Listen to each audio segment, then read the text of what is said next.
D'après les statistiques officielles du gouvernement britannique, entre 10 et 13 000 personnes seraient victimes de trafic d'êtres humains. Des sources officieuses, elles, parlent de 80 000 personnes concernées. Où se situe la vérité ? C'est un crime à l'abri des regards et c'est donc difficile de donner un chiffre exact du nombre de victimes au Royaume-Uni. C'est difficile pour la police de s'introduire dans les communautés, de trouver ses victimes et d'appréhender les trafiquants.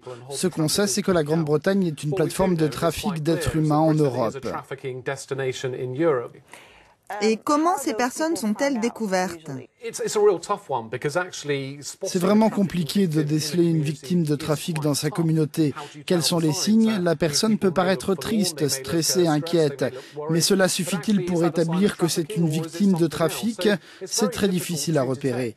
Donc la police et les autorités comptent sur les témoignages et bien sûr aussi sur leurs propres renseignements. Mais si vous regardez les chiffres, entre cette estimation de 80 000 et le nombre de personnes réellement détectées, qui ne sont que quelques milliers, il y a un fossé énorme. Alors ce nombre est-il surestimé ou y a-t-il encore des dizaines de milliers de personnes à trouver? Ces chiffres incluent-ils aussi les mineurs non accompagnés? Ils sont nombreux parmi les dernières vagues de migrants. En janvier dernier, Europol a révélé qu'au moins 10 000 mineurs non accompagnés avaient disparu en Europe au cours des 2 dernières années. Certains d'entre eux ont peut-être rejoint des proches ou des amis, mais d'autres peuvent aussi être tombés entre les mains de trafiquants. Et c'est une vraie crainte.